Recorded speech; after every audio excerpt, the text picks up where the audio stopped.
नहमदु नसल्ली अला रसूलिहिल करीम अम्मा बाद अऊज़ु बिल्लाहि मिनश शैतानिर रजीम बिस्मिल्लाहिर रहमानिर रहीम वमा अरसलनाका इल्ला रहमतल लिल आलामीन सदक़ल्लाहुल अलियुल अज़ीम। सबाई पढ़ी सल्लल्लाहु अलैहि वसल्लम। জাতীয় ওলামা মাশায়েখ আইম্মা পরিষদ লক্ষ্মীপুর জেলা শাখা কর্তৃক আয়োজিত আজকে সানি রিসালাত সম্মেলনের সম্মানিত সভাপতি, জাতির শ্রেষ্ঠ সন্তান, শেরে তাজ, শ্রদ্ধাভাজন ওলামায়ে কেরাম, সর্বস্তরের ইসলাম প্রিয় দেশপ্রেমিক ভাইয়ের আমার, শানে রেসালাত, মানে রেসালাত, রেসালতের শান কি, মান কি, নবীগণ দুনিয়াতে কেন আসছেন, আমার নবী আলাইহিস সালাতু ওয়াস সালামকে আল্লাহ পাক কেন প্রেরণ করেছেন। আল্লাহ পাক এই আয়াতের মধ্যে ফরমান, জনাব মুহাম্মদ রাসূলুল্লাহ সাল্লাল্লাহু আলাইহি ওয়াসাল্লামকে গোটা দুনিয়ার জন্য, গোটা আলমের জন্য, গোটা মাখলুকাতের জন্য রহমত হিসাবে প্রেরণ করেছেন। তিনি গোটা মাখলুকাতের জন্য রহমত, তিনি গোটা দুনিয়ার জন্য রহমত, গোটা মানুষের জন্য রহমত। মুসলমানদেরকে, মুসলমান শুধু নিজেদের জন্যই দুনিয়াতে আসেন নাই, উখরিজাত লিন্নাস,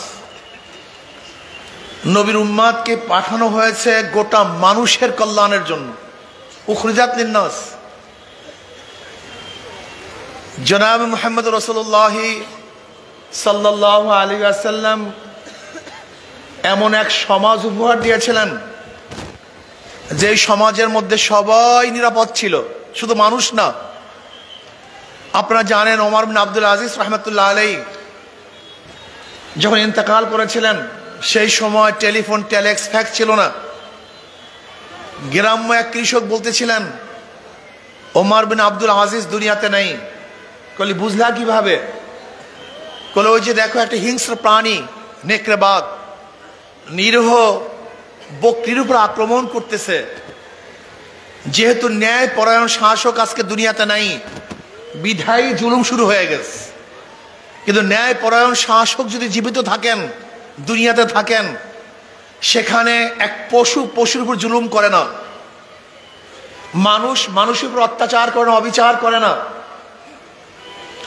সমস্ত মাখলুকাত শান্তি পায়, শান্তিতে বসবাস করতে পারে। নবী আলাইহিস সালাতু ওয়াস সালাম বলেছেন, আমি অচিরেই এমন একটা সমাজ উপহার দেব, মদিনার থেকে হাজরা মাউত পর্যন্ত, মক্কা পর্যন্ত, বিভিন্ন দূরে একজন সুন্দরী, সুশ্রী, আকর্ষণীয় যুবতী মেয়ে একা একা হাঁটবে, ইফতিজিংয়ের শিকার হবে না, লুণ্ঠিত হবে না, ধর্ষিতা হবে না। তার মানে এই গোটা এরিয়ার মানুষ সব চরিত্রবান হয়ে যাবে, সব আদর্শবান হয়ে যাবে, সব নীতিবান হয়ে যাবে। সমস্ত মানুষগুলি দরিদ্র সীমার উপরে চলে যাবে, কেউ গরিব থাকবে না। যেহেতু পকেটে পয়সা না থাকলেই পরের পকেটের দিকে নজর থাকে, নিজের পকেটে পয়সা থাকলে অন্যের পকেটে নজর দেওয়ার প্রয়োজন হয় না। যেহেতু গোটা এরিয়ার মানুষগুলি সব ধনী হয়ে যাবে, কাজে কে লুণ্ঠন করবে কে? গোটা যুবকগুলি আদর্শবান হয়ে যাবে, কাজে লোলুপ দৃষ্টিতে কোনো মেয়েদের দিকে তাকাবার কেউ থাকবেই না। সেই সমাজ কত সুন্দর সমাজ ছিল, যে সমাজের মধ্যে একজন মেয়ে যদি অত্যাচারিত হতো, একজন মেয়ে যদি আক্রান্ত হতো, ইফতিজিংয়ের শিকার হতো, গোটা মুসলমানরা তার পক্ষে ঝাঁপিয়ে পড়তেন। আপনারা জানেন রাজা দাহিরের জলদস্যু কর্তৃক একজন মুসলিম মেয়ে অপমান অপদস্থ হওয়ার কারণে ওই মুসলিম মেয়ে ইরাকে গিয়ে হাজ্জাজ বিন ইউসুফের কাছে নালিশ দিয়েছিল যে আপনারা মুসলমান ভাইয়েরা জিন্দা থাকা সত্ত্বেও আপনার এক মুসলিম বোন অপদস্থ হয়েছে, লাঞ্ছিত হয়েছে, অপমানিত হয়েছে। তৎকালীন সময় দ্বিতীয় অলিদের সময় ইরাক সিন্ধু প্রদেশে সৈন্য প্রেরণ করার মতো তাদের শূন্য সংখ্যা ছিল না, কিন্তু মোহাম্মদ বিন কাসিম রহমতুল্লাহ আলাই মাত্র 17 বছর যুবক, সে চিন্তা করছে যে মুসলমানের ভাইয়ারা জিন্দা থাকা সত্ত্বেও একজন মুসলিম মেয়ে আক্রান্ত হবে, অপদস্থ হবে, লাঞ্ছিত হবে, আর আমরা জিন্দা থাকবো, তা হতে পারে না। মোহাম্মদ বিন কাসিম 17 বছরের যুবক মাত্র 5000 সৈন্য নিয়ে রাজা দাহিরের 1 লক্ষ সৈন্যের বিরুদ্ধে আক্রমণ করেছিল, রাজা দাহিরকে হত্যা করেছিল, মুসলিম মেয়ের অপদস্থ অপমানের প্রতিশোধ গ্রহণ করেছিল। অথচ আজকে লক্ষ লক্ষ মুসলিম ভাইরা জিন্দা, লক্ষ লক্ষ যুবকরা জিন্দা, হাজার হাজার মানুষ জিন্দা, লক্ষ লক্ষ আলেম ওলামাদের ভারে গোটা বাংলাদেশ। মনে হয় যেন সব জায়গাতেই আলেম, সব জায়গাতেই তোলাবা, সব জায়গাতেই টুপি, সব জায়গাতেই দাড়ি, হাজারো মসজিদ থেকে আজানের ধ্বনি আসে, লেকিন আজকে বাংলাদেশের হাজারো মেয়েরা ধর্ষিতা হয়, হাজারো মা বোনদের চেহারার উপরে এসিড নিক্ষেপ করা হয়, হাজারো মা বোনদেরকে ধর্ষণ করার পরে খুন করা হয়। এই ঘটনা আপনাদের লক্ষ্মীপুরে ঘটেছে, লক্ষ্মীপুরে ঘটেছে এই ঘটনা। অথচ এখন আমরা হাজারো মুসলিম সন্তানরা জিন্দা আছি। আসলে সত্যি বলতে কি, আমরা নামে মুসলমান, কাজে মুসলমান না। সেই চেতনা আমাদের মধ্যে নাই, সেই শান মান আমাদের মধ্যে নাই। নবী আলাইহিস সালাতু ওয়াস সালামের শান এবং মান আমাদেরকে শিক্ষা দিয়েছিলেন, সেই শান মান আমাদের মধ্যে নাই। আব্দুল্লাহ ইবনে হুযায়ফা রাদিয়াল্লাহু তাআলা আনহু হেরাক্লিয়াসের দরবারে ঢুকেছিলেন মাথা নত করে নয়, মাথা উঁচু করে। আব্দুল্লাহ ইবনে হুযায়ফা রাদিয়াল্লাহু তাআলা আনহু, আপনারা জানেন হেরাক্লিয়াস বলেছিল আমার কন্যাকে তোমার সাথে বিবাহ দেব, কিন্তু সেই বিবাহ লোভে তিনি পড়েন নাই। প্রস্তাব দিয়েছিল আমি আমার রাজ্যের অর্ধেক তোমাকে দিয়ে দেব, রাজ্যের ক্ষমতার লোভে তিনি পড়েন নাই। জেলে আবদ্ধ করা হয়েছিল, সেই ভীতিতেও তার ঈমানকে টলাতে পারে নাই। তার সামনে তার সাথীদেরকে তৈলের মধ্যে ভাজা হয়েছিল, লেকিন তারপরও তার ঈমান থেকে বিচ্যুতি ঘটাতে পারেন নাই। তিনি বলেছিলেন হেরাক্কাল, মুসলমান মরতে পারে, জীবন দিতে পারে, কিন্তু কোনো বেঈমানের সামনে মাথা নত করতে পারে না। অথচ আমরাও সেই মুসলমান, শানে রিসালাত, মানে রিসালাত সম্পর্কে আলোচনা করি, কিন্তু আমাদের মাথা নত হয় ফাসিকদের সামনে। আজকে আমরা মাথা ঝুঁকাই বেঈমানদের সামনে। না, মুসলমান জীবন দিতে পারে, মরতে পারে, রক্ত দিতে পারে, শহীদ হতে পারে, কিন্তু কোনো বেঈমানদের সামনে মাথা ঝুঁকাতে পারে না। তোমরা কোন জাতি, তোমরা কারা? আজকে তোমাদের অবস্থাটা কি?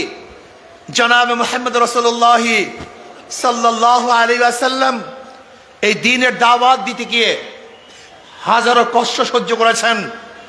নবী আলাইহিস সালাতু ওয়াস সালামের মাথার উপরে উটের নাড়ি ভুঁড়ি চাপিয়ে দেওয়া হয়েছিল, কিন্তু কলেমার থেকে সামান্য পরিমাণ দূরে সরে যান নাই। নবী আলাইহিস সালাতু ওয়াস সালামকে শিয়াবে আবু তালেবের মধ্যে 3 বছর আবদ্ধ করা হয়েছিল, ঈমান টলাতে পারেন নাই, বিচ্যুতি ঘটাতে পারেন নাই। হাজারো সাহাবাদেরকে শুলে চড়ানো হয়েছিল, কিন্তু ঈমান ছাড়েন নাই। হাজারো মহিলারা জীবন দিয়েছেন, কিন্তু ঈমান দেন নাই। হাজারো আমার মুসলমান সন্তানেরা অকাতরে রক্ত দিয়েছিলেন, কিন্তু না, ঈমান ইসলামের সাথে আপোষ করেন নাই। অথচ আমরা শানে রিসালাত সম্পর্কে হাজার আলোচনা করি, কিন্তু কই সেই ঈমান, কই সেই ইসলাম, কই সেই মান, কই সেই শান, নাই, কিছুই তো নাই। জনাব মুহাম্মদ রাসূলুল্লাহ সাল্লাল্লাহু আলাইহি ওয়াসাল্লামের একটা আদর্শ বাস্তবায়নের জন্য, একটা সুন্নাতকে জিন্দা করার জন্য সাহাবায়ে কেরাম রিদওয়ানুল্লাহি তাআলা আজমাইন ওয়াকাতরে জীবন দিয়েছেন। অথচ আমাদের সামনে হাজারো ফরজ নষ্ট হয়ে যাচ্ছে, হাজার ইসলামকে ধ্বংস করার চক্রান্ত করতেছে। দাবি করি মুসলমান, অথচ ইসলামের দুশ্মনদের সাথে আমাদের বন্ধুত্ব। দাবি করি মুসলমান, অথচ ইসলামের শত্রুদেরকে প্রতিষ্ঠিত করার জন্য হাজারো চেষ্টা করি। দাবি করি মুসলমান, অথচ মাউসুদুন, Karl Marx, Abraham Lincoln, Socrates, Plato, Aristotle, Montesquieu, Locke এবং রুশোকে নেতা মানি, তাদের নেতৃত্ব আমরা গ্রহণ করেছি। কিন্তু মুহাম্মদ আরবি, জনাবে মুহাম্মদ রাসূলুল্লাহ সাল্লাল্লাহু আলাইহি ওয়াসাল্লামের নেতৃত্ব গ্রহণ করি নাই। তোমার চেয়ে বড় মুনাফিক আর কেউ হতে পারে না। প্রিয় ভাইরা আমার, আজকে আমরা ডেমোক্রেসি বাস্তবায়নের জন্য চেষ্টা করেছি, সেকুলার প্রতিষ্ঠা করার জন্য রক্ত দিয়েছি। আজকে আমরা কমিউনিজম বিপ্লব করার জন্য চেষ্টা করি, অথচ আল্লাহর জমিনে আল্লাহর হুকুমত, ইসলাম হুকুমত কায়েম করার জন্য চেষ্টা করি না, সাধনা করি না। আমি আশ্চর্য হয়ে যাই, তুমি কেমন মুসলমান, তুমি কেমন মুসলমান, তুমি কেমন মুসলমান। আহা, মুসলমানের সন্তান নবী কি নেতা মানে না? মুসলমানের সন্তানের মুখের মধ্যে স্লোগান থাকে, আমরা সবাই মুজিব সেনা, ভয় করি না বুলেট বোমা। আমরা সবাই জিয়ার সেনা, ভয় করি না বুলেট বোমা। আমরা সবাই এরশাদ সেনা, ভয় করি না বুলেট বোমা। কপাল পোড়া, তোমার জবানের মধ্যে স্লোগান হওয়া উচিত ছিল, আমরা সবাই নবীর সেনা, ভয় করি না বুলেট বোমা। আমরা সবাই রসুল সেনা, ভয় করি না বুলেট বোমা। আমার নেতা তোমার নেতা বিশ্ব নবী মুস্তাফা। এই স্লোগান হওয়া উচিত ছিল, কিন্তু এই স্লোগান আমাদের মধ্যে নাই। আজকে স্লোগান দেই, জয় বাংলা, অবুক বাংলা, তবুক বাংলা। কপাল পরার জবানের মধ্যে আল্লাহু আকবারের ধ্বনি আসে না, আল্লাহু আকবারের নামের ধ্বনি দেয় না, স্লোগান দেয় না। এমনকি অনেক দলের স্লোগানের মধ্যে আমি দেখেছি, যখন অনেক দলের সম্মেলনের মধ্যে কেউ আল্লাহু আকবারের স্লোগান দিয়েছে, ওই দলের লিডাররা বলেছে এই স্লোগান আমাদের দলের স্লোগান না, এই স্লোগান আমাদের স্লোগান না। হ্যাঁ, আল্লাহু আকবারের স্লোগান তোমার দলের স্লোগান না, এই স্লোগান মুসলমানদের স্লোগান। আল্লাহু আকবারের স্লোগান মুনাফিকদের স্লোগান নয়, এটা মুসলমানদের স্লোগান। আল্লাহু আকবারের স্লোগান এই খ্রিস্টান এবং নাসারাদের স্লোগান নয়, এই স্লোগান মুমিনদের স্লোগান। আল্লাহু আকবারের স্লোগান ঈমান ওয়ালাদের স্লোগান। এই স্লোগানের ভিত্তিতে আমরা রাজা গৌর গোবিন্দের তখ্ত তাউসকে ধ্বংস করেছিলাম। আজকে এই স্লোগানের ভিত্তিতে গোটা দুনিয়ার সমস্ত বাতিল শক্তিকে ইনশাআল্লাহ তছনছ করে ইসলামী রাজ কায়েম করবই করবে ইনশাআল্লাহ। সেই স্লোগান হবে নারায়ে তাকবীর, নারায়ে তাকবীর। এই স্লোগানের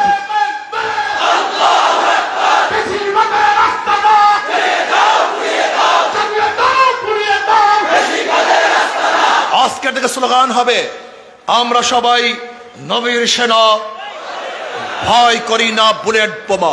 আমরা সবাই নবীর সেনা, আমরা সবাই রসুল সেনা।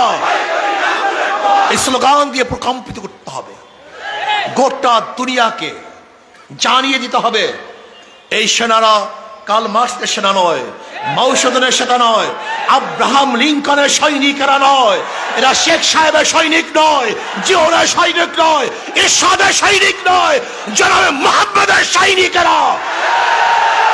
এরা আল্লাহর নবীর নেতৃত্ব ব্যতীত অন্য কারো নেতৃত্ব মানতে পারে না, মানবেন না ইনশাআল্লাহ। কি রাজি আছেন ইনশাআল্লাহ?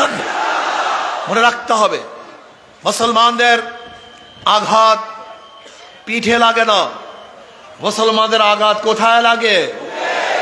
মুসলমান সামনে মার্চ করতে পারে, ব্যাক করতে পারে না।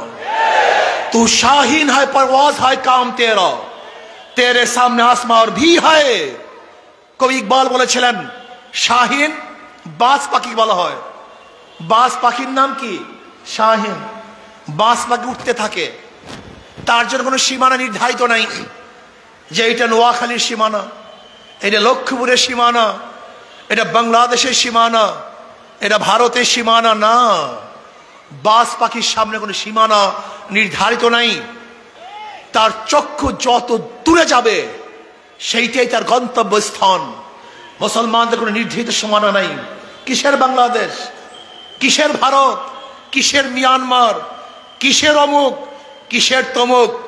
গোটা দুনিয়া হলো আল্লাহর, আর গোটা দুনিয়াতে শাসন করে মুসলমান, তার প্রতিনিধিরা। ইন্নী জাইলুন ফিল আরদি খলিফা, আমরা আল্লাহর তরফ থেকে খলিফা প্রেরিত হয়েছি। গোটা দুনিয়ার মালিককে কুলিল্লাহুম্মা মালিকাল মুলক, সমস্ত দুনিয়ার মালিক আমার আল্লাহ। কাজী তার খলিফারাই গোটা দুনিয়া নেতৃত্ব প্রদান করবেন। গোটা দুনিয়া শাসক আল্লাহর খলিফারাই হবেন। কাজে আমাদের জন্য কিসের সীমানা, কিসের বর্ডার? এই বর্ডার টর্ডার আমরা বুঝি না। আমরা বুঝি গোটা দুনিয়ার মধ্যে যেখানে জায়গা আছে সেখানে ইসলামের হুকুমাত কায়েম হয়ে যাবে ইনশাআল্লাহ। যেখানে যাওয়া যায় সেই ইসলামের হুকুমাত কায়েম হয়ে যাবে। দস্ত দস্তায় দরিয়া বি নে হিসরে हमने, दस्त दस्ताए दरिया भी नहीं सोरे हमने, বাহরে জুলমাত মে দৌড়া দেয়া ঘোরা हमने। আমাদের জন্য কোনো চাটিয়াল ময়দান নেই। মুসলমান তো সাগরের মধ্যেও ঘোড়া পদার্পণ করেছে। মুসলমান তো উত্তাল তরঙ্গকে বিজয় করে হুকুমাত কায়েম করেছে। মুসলমান পাহাড় পর্বতকে বিজয় করেছে। মুসলমান এমন এক জাতি, যে মুসলমান জাতি যেখানে গিয়েছে সেখানে মানুষ মাখলুকা শান্তি পেয়েছে। আমি বিশ্বাস করি আজকেও যদি বাংলাদেশ ইসলাম হুকুমাত কায়েম হয়, বাংলাদেশের মানুষ শান্তি পাবে, মুক্তি পাবে। জীবনভর আপনারা বিভিন্ন মত এবং পথ, বিভিন্ন নীতি ও আদর্শ বাস্তবায়নের জন্য চেষ্টা করেছেন। এবার আসুন না সবাই সম্মিলিতভাবে আল্লাহর জমিন, আল্লাহর হুকুমত, শানে রসালত, নবী আলাইহিস সালাতু ওয়াস সালাম যে দাওয়াত, যে আদর্শ, যে নীতি নিয়ে এসেছেন সেই অনুযায়ী দেশটাকে পরিচালিত করি। যদি আপনি ইসলাম অনুযায়ী দেশকে পরিচালনা করেন, আমি খোদার কসম করে বলতে পারি এদেশের মানুষ মুক্তি পাবে, শান্তি পাবে। সাম্য, মানবিক মর্যাদা, সামাজিক ন্যায় বিচার প্রতিষ্ঠিত হবে। যেখানে থাকবে না ধর্ষণ, যেখানে থাকবে না জুলুম, যেখানে থাকবে না অত্যাচার, যেখানে থাকবে না অবিচার। প্রত্যেকটা গরিব তার অধিকার ফিরে পাবে। যেখানে শ্রমিকরা তাদের অধিকার বাস্তবায়ন করতে পারবে, যেখানে পুরুষরা অধিকার পাবে, যেখানে মহিলারা অধিকার পাবে, যেখানে জেলে তাঁতি, কামার, মজদুর, ঋষি, প্রত্যেকটা মানুষের অধিকার প্রতিষ্ঠিত হবে। যেখানে যারা গরিব সন্তান অথচ মেধাবী, টাকার অভাবে উচ্চশিক্ষা শিক্ষিত হতে পারছে না, ইসলাম হুকুমাত কায়েম হলে সরকার দায়িত্ব নিয়ে তাদের উচ্চশিক্ষা শিক্ষিত করবে।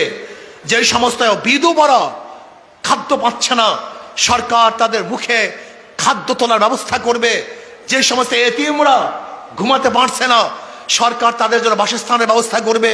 যে সমস্ত গরিবরা চিকিৎসার অভাবে ধুকে ধুকে মরছে, সরকার খুঁজে খুঁজে সেই গরিবদেরকে বের করে চিকিৎসার ব্যবস্থা করবে। দেখবে কে খোলা আকাশের এসে ঘুমাতে অবস্থা আছে, সরকার তাদেরকে খুঁজে আশ্রয় ব্যবস্থা করবে। জমিহীনদেরকে ভূমির ব্যবস্থা করবে।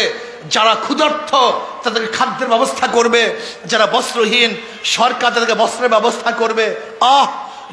যারা শিক্ষিত হতে পারছে না, সরকার তাদেরকে উচ্চ শিক্ষায় শিক্ষিত করার ব্যবস্থা করবে। কত সুন্দর এক রাজ, যেখানে ইনসাফ কায়েম হবে, যেখানে ইনসাফ কায়েম হবে। নবী আলাইহিস সালাতু ওয়াস সালাম বলেছেন, আমার মেয়ে ফাতেমা যদি চুরি করে আমি তার হাত কেটে দেব। যেখানে ইনসাফ কায়েম করবে, আদালত প্রতিষ্ঠিত হবে, যেখানে অপরাধীকে বিচার করা হবে, আর যে অপরাধ করে নাই তার বিচার করা হবে না। অথচ আমরা কি দেখেছি, আজকে বিচারকের অবস্থা এই, যদি দল করো হাজার খুন মাপ, আর যদি দল না করো তোমাকে জেলখানায় ধুকে ধুকে মরতে হবে, তোমাকে ফাঁসিতে ঝুলতে হবে। এই বিচার আমরা চাই না। আমরা বিচার এরকম প্রতিষ্ঠিত করব যেখানে অপরাধী শাস্তি ভোগ করবে, আর যে অপরাধী না সে আমার যত বড় শত্রু হোক না কেন সে রাস্তায় বুক ফুলিয়ে হাঁটতে থাকবে। যেখানে থাকবে স্বজন প্রীতি, যোগ্যতা অনুযায়ী চাকরি হবে, বৈষম্য থাকবে না। কি দল করে কি দল করে না, কি আমার আত্মীয় কি আমার স্বজন হবে না, যে যেখানে যোগ্য সেই যোগ্য ব্যক্তি সেখানে অধিষ্ঠ হবে। ইসলামী হুকুমত কায়েম হলে কেউ খাবে কেউ খাবে না তা হবে না, কেউ পরিধান করবে কেউ পরিধান করবে না তা হবে না, কেউ হাসবে আর কেউ কাঁদবে না। ইসলামী হুকুমত হলে হাসবো সবাই সমৃদ্ধভাবে হাসবো, কাঁদবো সবাই সমৃদ্ধভাবে কাঁদবো, খাবো সবাই সমৃদ্ধভাবে খাবো, আনন্দ ফুর্তি করব সবাই সমৃদ্ধভাবে আনন্দ ফুর্তি করব। প্রত্যেকে প্রত্যেকের দুঃখে দুঃখিত হব, প্রত্যেকে প্রত্যেকের সুখে সুখী হব। এর নাম ইসলাম হুকুমত, যেখানে সাম্যতা হবে, মানবিক মর্যাদা প্রতিষ্ঠিত হবে। আশরাফুল মাখলুকাত এই মানুষ, ঋষিও একজন মানুষ, কামারও একজন মানুষ, জেলেও একজন মানুষ, তাঁতিও একজন মানুষ, ন্যাংরা লুলা সে আশরাফুল মাখলুকাত। প্রত্যেকটা আশরাফুল মাখলুকাতকে সম্মানিত করা হবে না। মানুষ প্রিয় এই আশরাফুল মাখলুকাতকে কুকুরের মতো বিচার করা হবে না, বরং তাদের সাথে ইজ্জত এবং সম্মানের সাথে আচার করা হবে, ব্যবহার করা হবে, এদেরকে সম্মান করা হবে।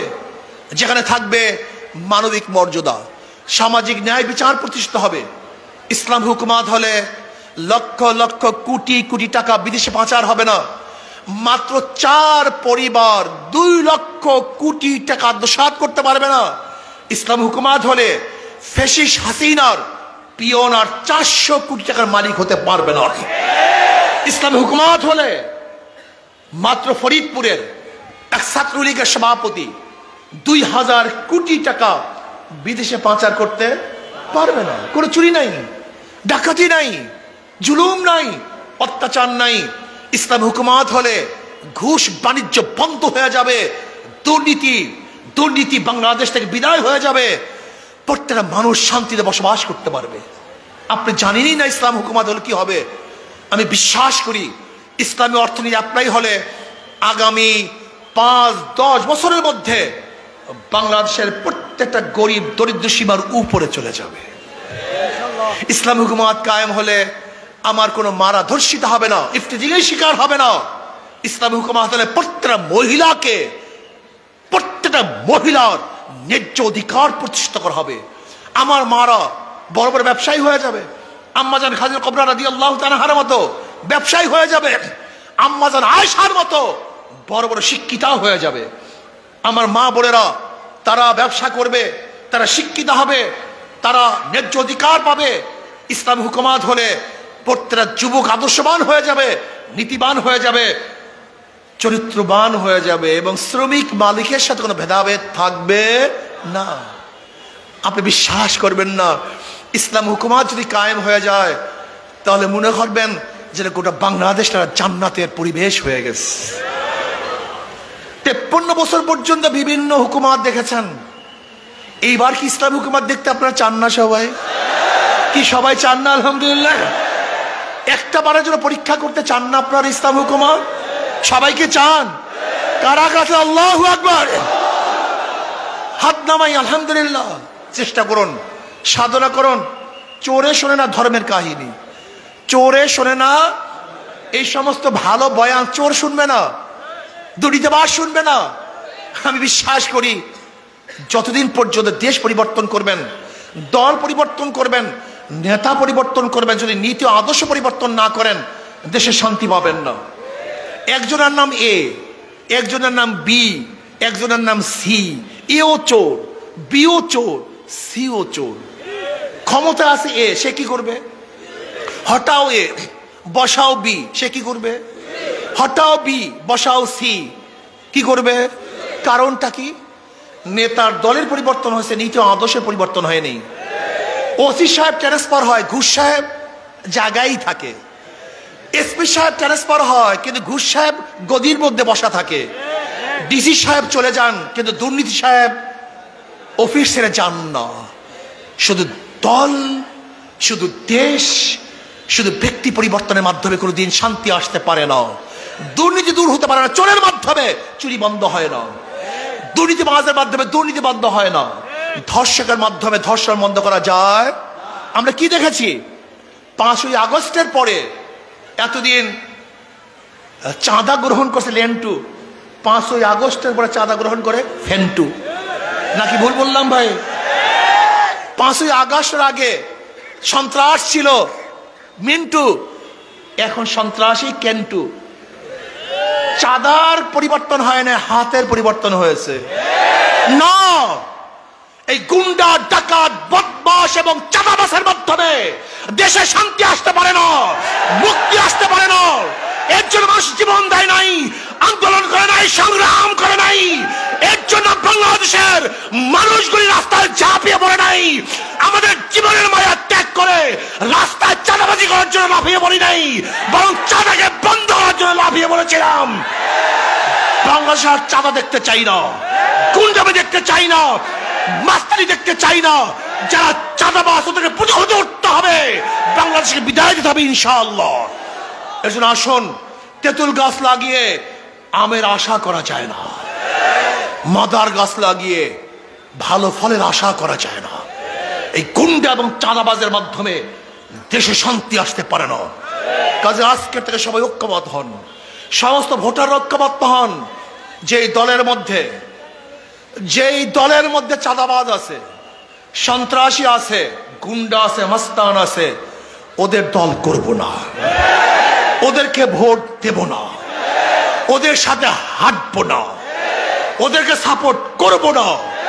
যদি আপনারা ঐক্য হন, ভোটার ঐক্য হন, তাহলে কোনো গুন্ডার দেশে ক্ষমতা আসতে পারবে না, কোনো সন্ত্রাসী ক্ষমতা আসতে পারবে না। আজকের থেকে ইনশাআল্লাহ চাঁদাবাজ মুক্ত, গুন্ডা মুক্ত, জুলুম মুক্ত, দুর্নীতি মুক্ত এক দেশ করতে চাই। এর জন্য প্রয়োজন শান্তির প্রতীক হাত পাখা। কথা বলেন না কেন? শান্তির প্রতীক মুসলমানরা ব্যবহার করে না হাত পাখা, হিন্দুরা করে না, খ্রিস্টানরা না, পুরুষ, মহিলা, শ্রমিক, ধনী, গরিব, সবাই মার্কা হাত পাখা। এ শান্তির প্রতীক হাত পাখা। আমি বিশ্বাস করি শান্তির প্রতীক হাত পাখা যদি ক্ষমতায় যায়, তাহলে গোটা মানুষ শান্তি পাবে, গোটা মানুষ মুক্তি পাবে। কাজে সব মার্কার দেখা শেষ, হাত পাখার বাংলাদেশ। সব মার্কা দেখা শেষ। এছাড়া প্রয়োজন পিয়ার সিস্টেমে নির্বাচন, সংখ্যানুপাতিক হারে নির্বাচন। সংখ্যানুপাতিক হারে নির্বাচন হলে নমিনেশন বাণিজ্য চলবে না, পেশি শক্তি ব্যবহার করতে পারবে না, কালো টাকার সয়লাভ হবে না, মানুষ ব্যক্তিকে ভোট দিবে না, বরং মার্কায় ভোট দিবে। ধরে নেন যদি হাত পাকা প্রতীক 30% ভোট পায়, কাউন্ট ভোটের 30% যদি ভোট হাত পাখায় পায়, তাহলে তারা সংসদে আসন যাবে 90। কত? 90। যেখানে ফ্যাসিস্ট আর তৈরি হবে না, জাতীয় সরকার নির্বাচিত হবে। জাতীয় সরকার, জাতীয় আদর্শ, প্রত্যেকটা মানুষ তার আদর্শ অনুযায়ী কথা বলতে পারবে। এইটাই তো চাই আমরা সংসদে। কাজে পিআর সিস্টেমের নির্বাচন সবাই চাই তো আলহামদুলিল্লাহ। আমরা পিআর সিস্টেম নির্বাচন চাই। বর্তমান অন্তর্বর্তী সরকারকে বলবো পিআর সিস্টেম নির্বাচন দিতে হবে, সংখ্যানুপাতিক নির্বাচন দিতে হবে, এবং কোনো অবস্থাতে দুর্নীতিবাজ, চোর, ডাকাত, বদমাশরা যেন নির্বাচন অংশগ্রহণ করতে না পারে সেই ব্যবস্থা করতে হবে। আল্লাহ পাক তার জমিনে ইসলাম হুকুমত কায়েম করে দেন, আর সেই ইসলাম হুকুমতের কায়েম করার খাদিম হিসাবে আল্লাহ পাক আমাদেরকে নির্বাচিত করেন। আমার জন্য দোয়া করি, দোয়া চাই, আমিও দোয়া করি। আল্লাহুম্মা আমিন। এক ভাই অসুস্থ। রব্বানা যালামনা আনফুসানা ওয়া ইল্লাম তাগফির লানা ওয়া তারহামনা লানাকুনান্না মিনাল খাসিরিন। আল্লাহ আপনার জমিনে আপনার হুকুমত, ইসলাম হুকুমত কায়েম করে দেন। ইসলাম হুকুমতের জন্য সাহাবায়ে কেরামদের নমুনায় সাহেবে জাদ্দ জাহাদ করার তৌফিক দিয়ে দেন। আল্লাহ হাত